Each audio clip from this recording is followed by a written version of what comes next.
conference para sa impeachment ni Vice President Sara Duterte isinagawa ng closed door.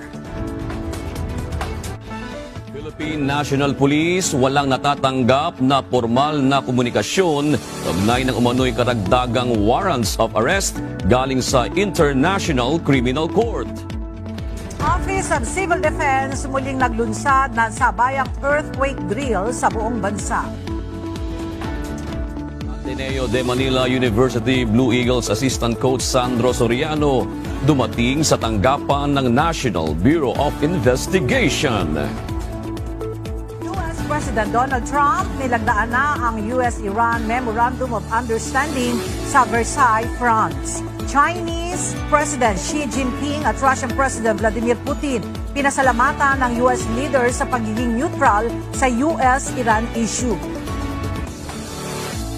Trial conference ang yugto kung kailan pinag-uusapan ng parehong panig, prosekusyon at defense team ang mga detalye sa kaso bago magsimula ang paglilitis. Isinasagawa ito ng pribado at closed doors dito ngayon sa Senado upang mabigyan ang mga partido ng mas malawak na kalayaan sa pagtalakay at pag-aayos ng mga usapin kaugnay ng impeachment.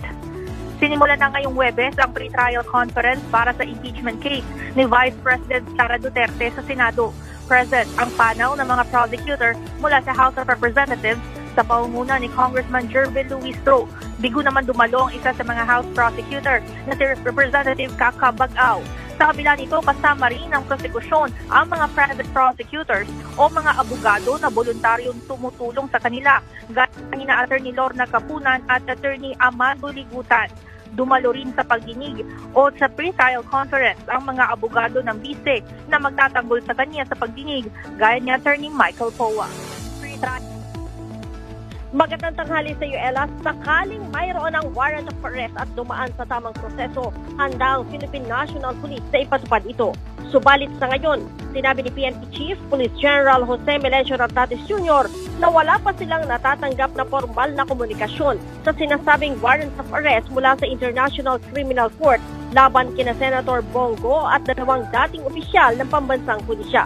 Ito'y taliwas sa pahayag ni Congressman Paulo Duterte na mayroon ng inilabas ang ICC na warrant of arrest ng naturang mga opisyal base sa kanyang reliable source.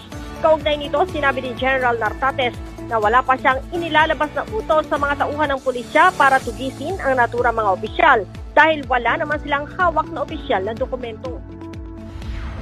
Balik trabaho na. Ito ang pahayag ng ilang senador kahapon ng buksan ng special